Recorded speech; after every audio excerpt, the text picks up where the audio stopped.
Bonjour mes chers amis, une fois de plus, je suis très content de vous savoir nombreux en train de suivre pour ce nouveau numéro, tant attendu aussi comme tous les autres, que nous allons intituler « Avez-vous reçu le Saint-Esprit quand vous avez cru ?» Nous voulons prendre un peu cette question-là, c'est un paramètre très important et c'est pour cette raison que j'aimerais juste ensemble avec vous développer cette question pour essayer d'apporter un certain éclairage sur la question pour qu'ensemble aussi nous puissions apporter aussi la réponse parce que la question évoquée ici est une question que l'apôtre Paul a eu à poser lorsqu'il a trouvé les disciples qui étaient à Éphèse.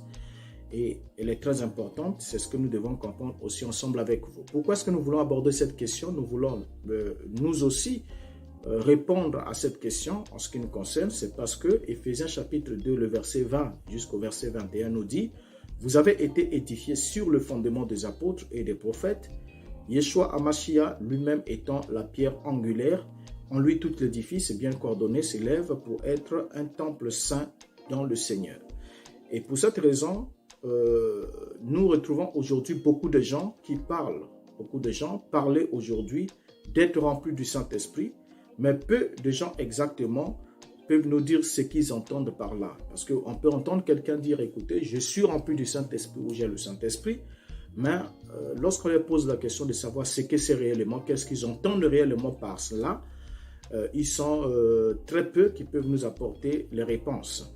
Et c'est pour cette raison que nous voulons étudier cette question que l'apôtre Paul avait posée aux disciples d'Éphèse.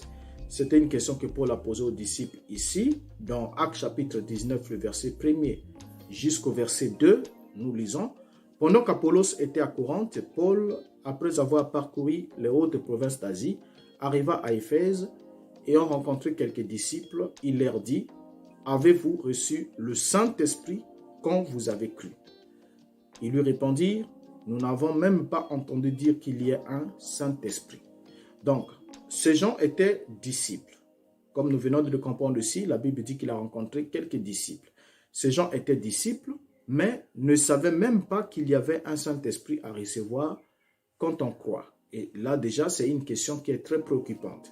Donc, ils n'en avaient même pas connaissance. Ils ne savaient même pas qu'il y avait un Saint-Esprit à recevoir une fois qu'on a cru. D'où la question qu'on leur pose, avez-vous reçu le Saint-Esprit quand vous avez cru? Ils ont dit qu'ils n'ont jamais entendu dire qu'il y a un Saint-Esprit. Et bien évidemment, on ne peut pas recevoir le Saint-Esprit si on ne sait pas ce que c'est. On ne peut pas aussi recevoir le Saint-Esprit si on n'en a jamais entendu parler. Parce que Dieu n'agit pas ainsi. Dieu ne peut pas vous donner quoi que ce soit dont vous n'ayez pas connaissance. Parce que c'est comme quelqu'un, par exemple, un père qui donnera un rasoir à un enfant, par exemple de 2 ans ou de 3 ans, alors que 1, il n'en a pas besoin et 2, il ne saura pas s'en servir.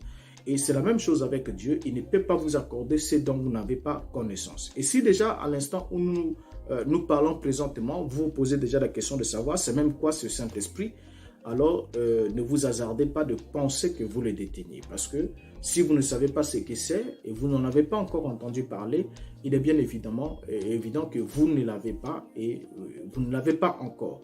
Donc le Saint-Esprit est, si on peut juste donner un aperçu avant d'aller en profondeur, le Saint-Esprit est le sceau divin qu'il atteste ou encore qu'il place sur un homme pour le garder jusqu'au jour de la rédemption. Et comme dit Éphésiens chapitre 4, le verset 30, il est dit, « N'attristez pas le Saint-Esprit de Dieu par lequel vous avez été scellés pour le jour de votre rédemption. » Alors ainsi dit, celui qui n'a pas le Saint-Esprit n'est pas une propriété de Dieu. Et il est en quelque sorte comme un décret présidentiel qui n'a pas de signature. Le décret peut être là, le président peut décréter une chose, mais si le décret n'est pas signé, alors ce décret reste invalide. Donc, tout comme l'absence du sceau royal invalide aussi un décret, de même, une vie religieuse sans le Saint-Esprit est une vie invalide, sans valeur spirituelle conséquente devant Dieu. Et c'est une question vraiment très préoccupante. Alors, j'ai écouté une fois un pasteur dire un jour à quelqu'un, à son auditoire, pendant qu'il prêchait, il leur dit, comme tu as compris, comme vous avez compris comment Christ est mort et il est ressuscité pour vous donner la preuve que son sang a été agréé pour le pardon de vos péchés, alors tous vos péchés sont pardonnés et vous venez maintenant même d'être remplis du Saint-Esprit. Et tel que vous êtes là, vous avez maintenant même le Saint-Esprit. C'est la déclaration du pasteur qui déclare à son auditoire. Alors, ils sont nombreux alors qui croient être enfants de Dieu à la suite de ce genre de déclaration gratuite. Juste parce qu'un homme de Dieu aurait déclaré gratuitement qu'ils sont enfants de Dieu, qu'ils ont déjà le Saint-Esprit, alors à partir de ce moment-là, ils croient et d'autres même, on leur fait répéter même des prières et ils pensent qu'ils sont devenus enfants de Dieu parce qu'ils ont répété la prière du pasteur ou parce qu'ils ont senti des émotions sur eux ou parce qu'ils ont eu des sensations, parce qu'ils ont eu des visions, ils chantent et beaucoup de choses et ils pensent par là qu'ils sont alors devenus enfants de Dieu sur ces faits. Alors, posez-leur la question de savoir, la question de Paul aux disciples d'Éphèse, et vous les entendrez vous répondre qu'ils croient avoir le Saint-Esprit, parce que pour eux, le Saint-Esprit se reçoit pendant la prédication de la foi, ou encore ils disent des choses, et ils disent des choses pour avoir mal compris le verset. Le verset suivant, Galates chapitre 3, le verset 2, et Galates chapitre 3, le verset 14, que je vais lire, c'est deux versets que certains ont mal compris, pour dire, écoutez, je crois que j'ai le Saint-Esprit, et je l'ai reçu par la foi. Quand j'écoutais, je crois de tout mon cœur que tel que je suis là, j'ai le Saint-Esprit. Mais quand on lit Galates chapitre 3, le verset 2, il nous a dit, voici seulement ce que je vais apprendre de vous. Est-ce par les œuvres de la loi que vous avez reçu l'Esprit ou par la prédication de la foi? Et dans Galates chapitre 3, le verset 14, il est dit, afin que la bénédiction d'Abraham eût pour les païens son accomplissement en Yeshua HaMashiach et que nous réussissions par la foi l'Esprit qui avait été promis. Alors, ce verset ici semble nous dire que tout celui qui a cru a le Saint-Esprit de façon arbitraire. C'est ce que cela semble nous dire. Mais c'est à ce niveau que se trouve la plus grosse erreur sur la question.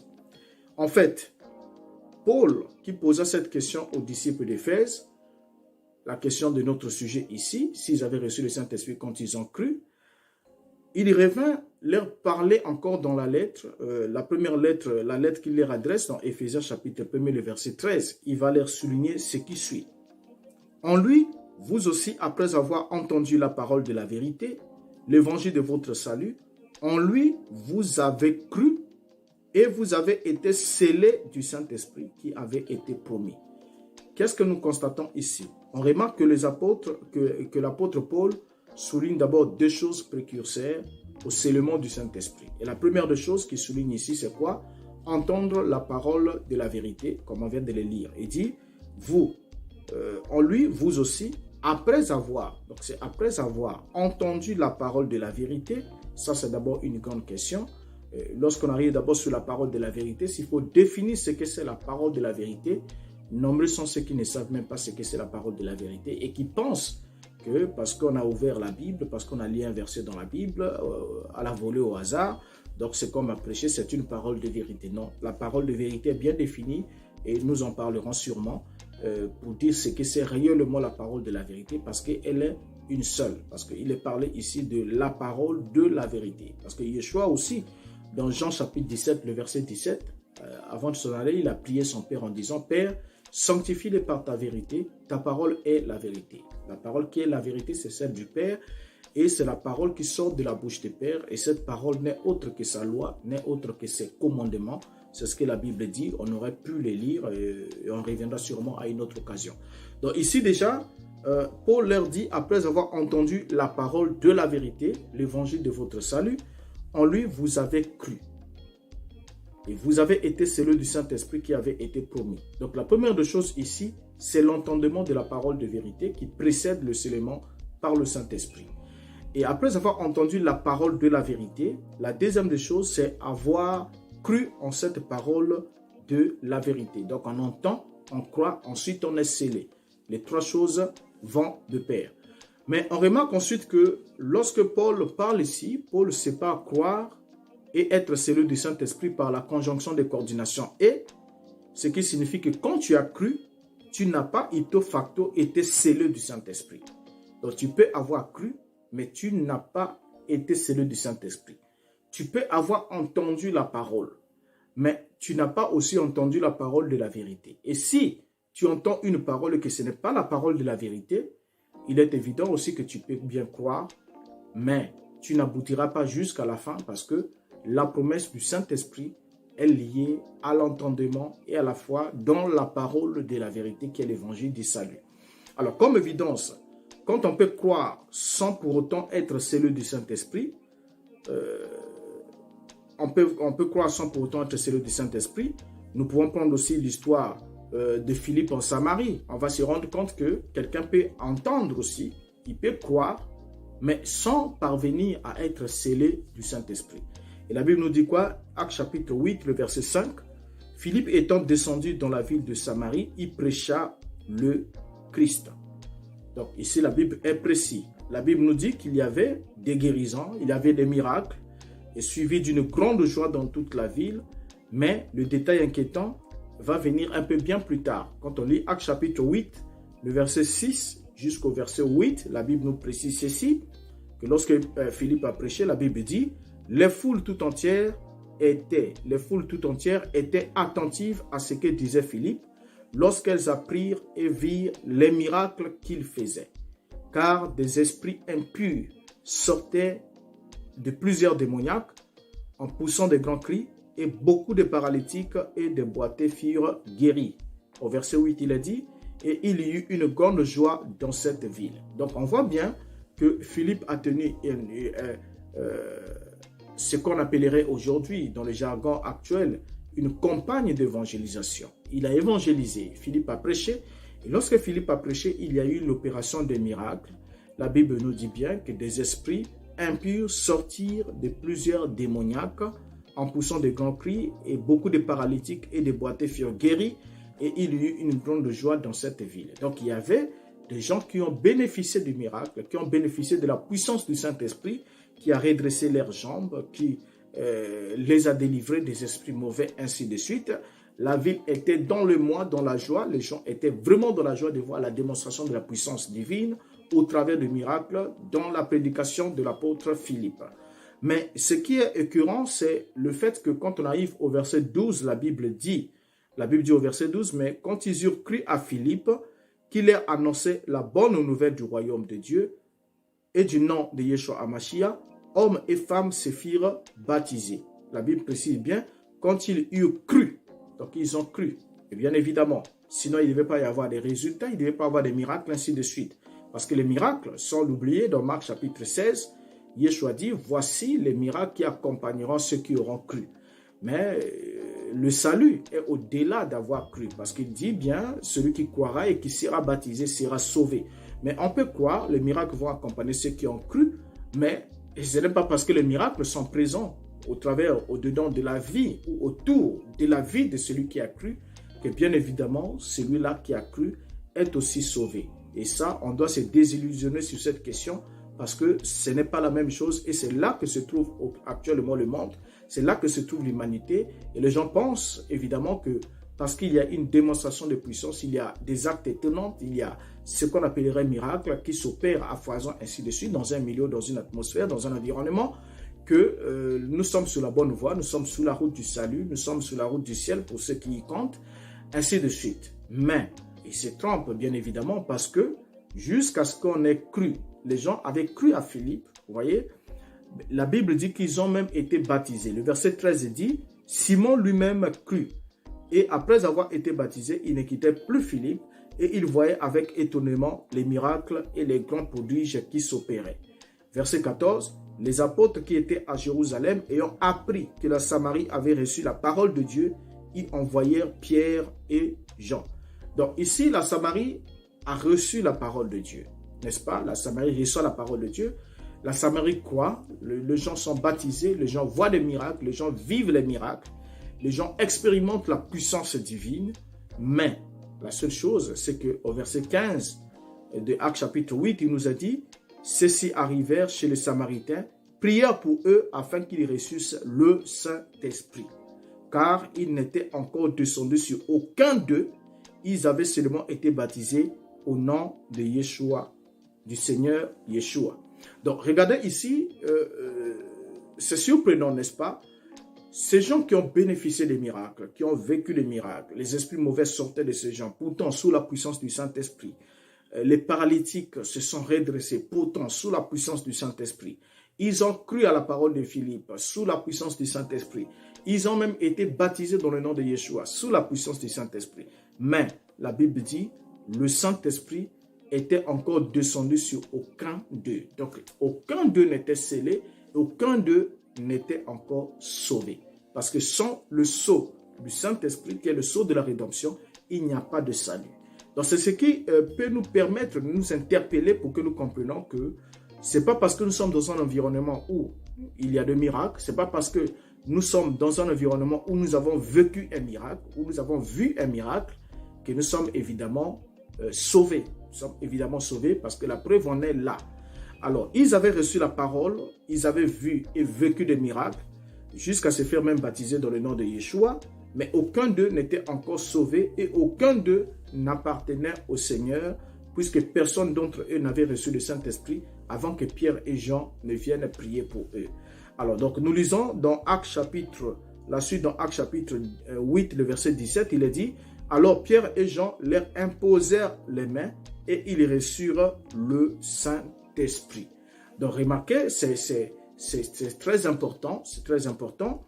Alors, face à cette question, face à ce sujet, ce texte que nous venons de lire ici, nous avons à nous poser deux questions.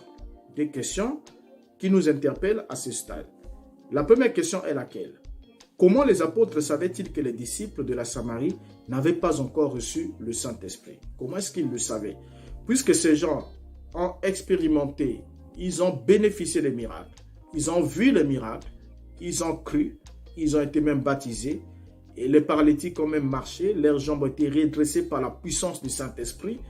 Et il y a eu des miracles, les esprits mauvais sont sortis des gens en poussant de grands cris, les gens ont été libérés, une grande joie dans leur cœur, toute la ville était dans la joie parce qu'il y avait la délivrance, il y avait tous ces actes de puissance. Mais la question qu'on se pose, la toute première, comment les apôtres savaient-ils que les disciples de la Samarie n'avaient pas encore reçu le Saint-Esprit? Comment le savaient-ils? Ça, c'est la première question. Et la deuxième, c'est celle-ci. Comment ont-ils alors su, après leur avoir imposé les mains, que le Saint-Esprit était descendu sur eux? Donc, après qu'ils aient imposé les mains à ces gens, comment ont-ils su que le Saint-Esprit était réellement descendu sur eux après leur imposition des mains? Alors, si ces deux questions n'ont jamais traversé votre esprit, alors je suis un peu inquiet à votre sujet et même beaucoup inquiet pour vous, car vous pouvez bien avoir reçu la parole, vécu des miracles et être toujours en route pour la perdition. C'est ce que les Écritures nous démontrent ici. On doit être en mesure de répondre à ces deux questions. Comment les apôtres savaient-ils que les disciples de la Samarie n'avaient pas encore reçu le Saint-Esprit? Deuxième question, comment ont-ils su, après leur avoir imposé les mains, que le Saint-Esprit était descendu sur eux? Est-ce que c'était de façon hasardeuse? Ils ont juste pensé, ou il y avait une réponse évidente qui leur a permis de savoir avec certitude que les croyants de la Samarie viennent de recevoir le Saint-Esprit après l'imposition de leurs mains? Donc la réponse des disciples d'Éphèse, si on repart avec les disciples d'Éphèse, la réponse des disciples d'Éphèse à Paul était une illustration nette de leur ignorance au sujet de ce qu'était le Saint-Esprit. Parce qu'ils ne savaient même pas ce que c'est le Saint-Esprit et à plus forte raison, comment faire pour le recevoir, ils n'en savaient absolument rien. Alors, dans la suite, Actes chapitre 19, le verset 5, va nous dire ceci. Sur ces paroles, ils furent baptisés au nom de Yeshua, parce que Paul va leur poser la question, de quel baptême avez-vous été baptisés? Ils ont répondu, nous avons été baptisés du baptême de Jean, et Paul leur dit, Jean a baptisé du baptême de repentance en vous disant de croire en celui qui devrait venir, c'est-à-dire en Yeshua. Et la Bible dit au verset 5, je vais lire, sur ces paroles, ils furent baptisés au nom de Yeshua HaMashiach, au nom du Seigneur Yeshua. Verset 6 dit, lorsque Paul leur eut imposé les mains, le Saint-Esprit vint sur eux, et ils parlaient en langue et prophétisaient. Voilà. Voilà le point de chute. Il y avait bien évidemment une évidence extérieure immédiate pour répondre à la question de ce qui s'est passé en Samarie. Comment est-ce que les disciples, comment est-ce que les apôtres savaient avec certitude que les gens sur lesquels ils ont imposé les mains avaient reçu le Saint-Esprit. Et ici, nous voyons que lorsque Paul impose les mains aux croyants qui sont ici après les avoir baptisés, la Bible dit, le Saint-Esprit vint sur eux et ils parlaient en langue et prophétisaient. Donc, ils avaient bien une évidence extérieure et immédiate à la réception du Saint-Esprit dans la Bible. Vous voyez? Et c'est cette évidence que Pierre et les 6 autres frères qui étaient avec lui dans la maison de Corneille avaient pu regarder, avaient pu identifier, avaient pu dire avec certitude que Corneille et ceux de sa maison avaient aussi reçu le Saint-Esprit comme eux au commencement. Nous lisons dans Actes chapitre 10, le verset 45 à 46 qui dit « Tous les fidèles incirconcis tous les fidèles circoncis qui étaient venus avec Pierre furent étonnés de ce que le don du Saint-Esprit était aussi répandu sur les païens. » Verset 46, « Car ils les entendaient parler en langue et glorifiaient Dieu. » Donc pendant que Pierre prêchait, on peut vite se rendre compte qu'il y avait 200. Il y a eu 200, c'est-à-dire des expressions qui ont fait leur chemin dans le salut de Corneille. La première des choses, Corneille, en tant qu'un croyant, reçoit la parole avec foi. Ça, c'est la toute première des choses. Dans Actes chapitre 10, le verset 44, la Bible dit, « Comme Pierre prononçait encore ces mots, le Saint-Esprit descendit sur tous ceux qui écoutaient la parole. » Donc ici, Dieu, pour faire une démonstration de force, puisque il était difficile pour Pierre qui était juif de prêcher à un non-juif, Corneille qui était un non-juif. Bien que Corneille était un homme pieux, un homme qui craignait Dieu, un homme qui faisait des aumônes et toutes ces choses, mais il n'avait pas encore le Saint-Esprit. Et ce n'était pas facile pour Pierre même d'accepter d'aller là-bas. Et pendant que Pierre prêchait, avant même qu'il ait fini de prêcher et suivre la procédure habituelle, Dieu donne le Saint-Esprit à Corneille et ceux de sa maison. La Bible dit, comme Pierre prononçait encore ces mots, le Saint-Esprit descendu sur tous ceux qui écoutaient la parole.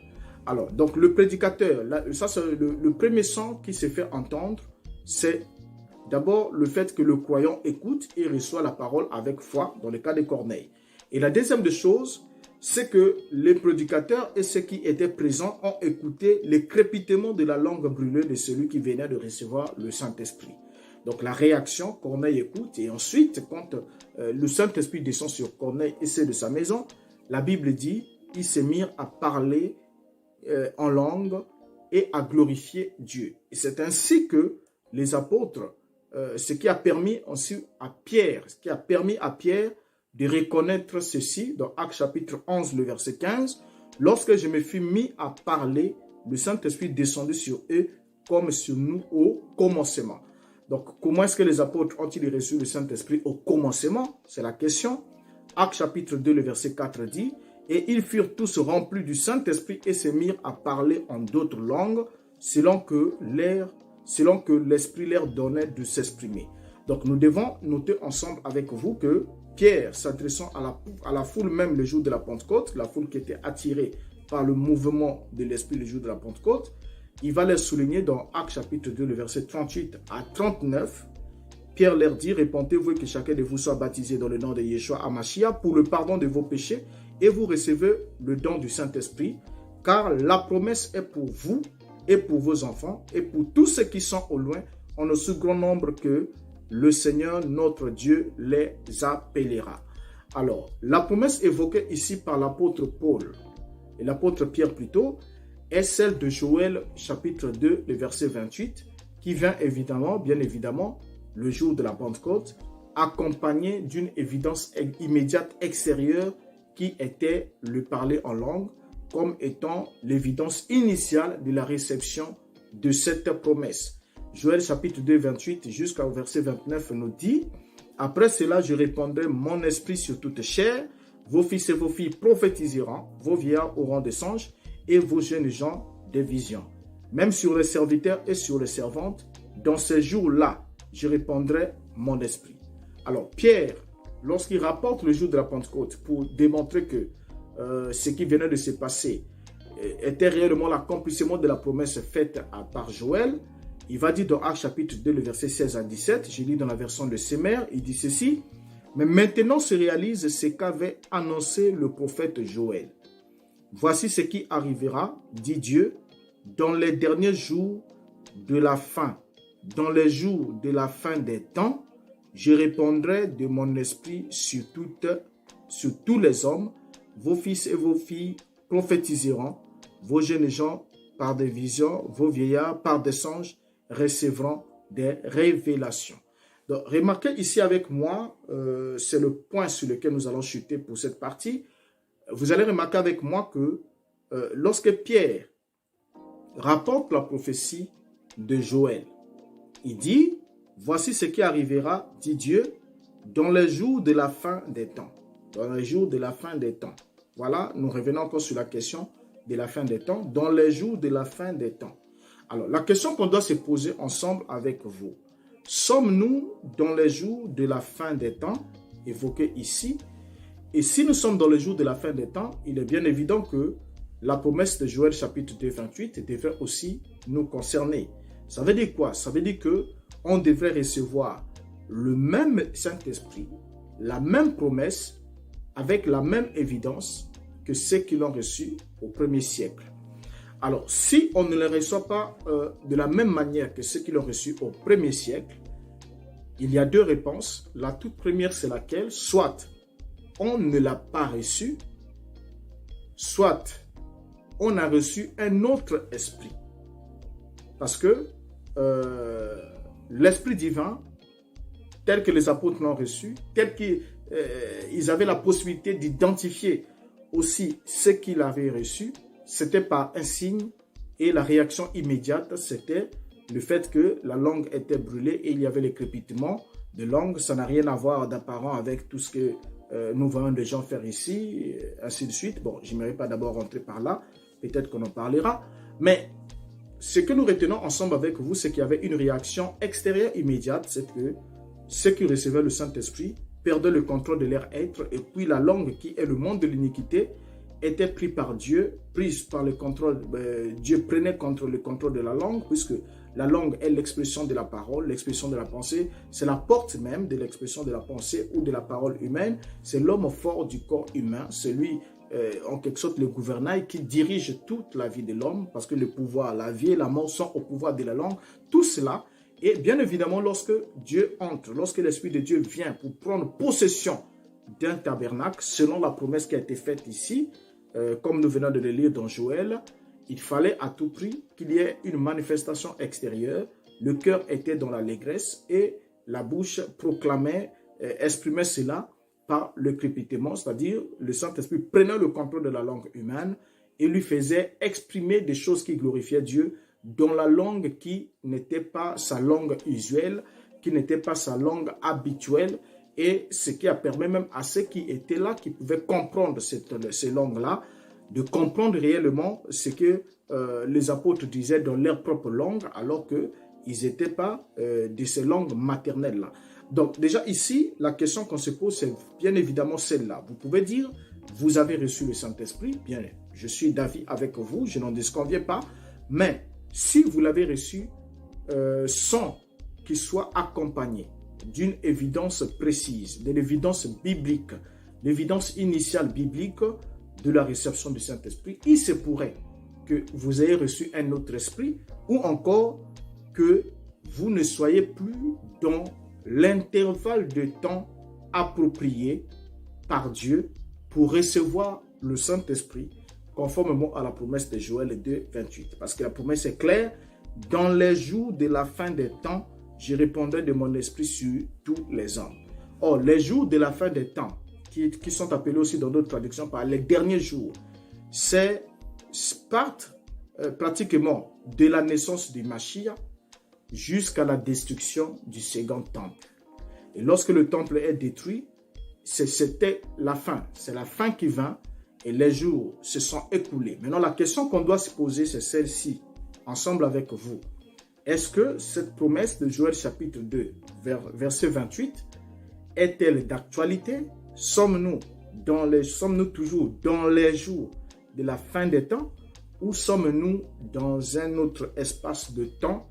Et si nous sommes dans un autre espace de temps, il est évident que nous devons aussi rechercher les promesses que Dieu a faites pour notre espace de temps et savoir aussi comment est-ce que Dieu est censé travailler avec nous à partir de la destruction du temple.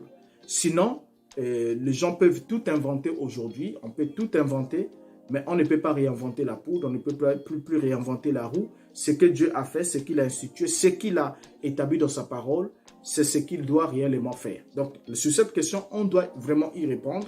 Si on ne l'a pas reçu de façon immédiate, de la même manière que les apôtres l'ont reçu, avec la même évidence, soit on a reçu le faux, soit on ne l'a pas reçu, soit encore on est au-delà du temps ou de l'intervalle recommandé pour l'accomplissement de cette promesse. Et du coup, on peut chercher ou demander à Dieu d'accomplir ou s'attendre à lui qu'il accomplisse envers nous ce qu'il devrait accomplir dans un intervalle de temps donné.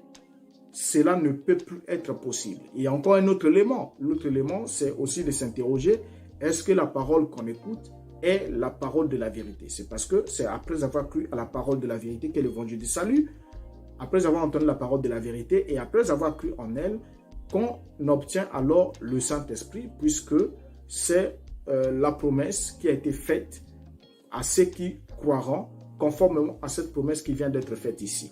Donc, sur la question, avez-vous reçu le Saint-Esprit quand vous avez cru? Chacun de vous peut avoir individuellement sa réponse. Chacun de vous peut se mirer à la lumière des Écritures et chacun de vous peut regarder ce que disent les Écritures pour apporter une réponse nette, une réponse juste. Alors, jusqu'à ce qu'on se retrouve à un autre numéro de Brésil et Rock, je vous souhaite des bonnes choses. Que Dieu vous bénisse et que son esprit continue à nous éclairer ensemble.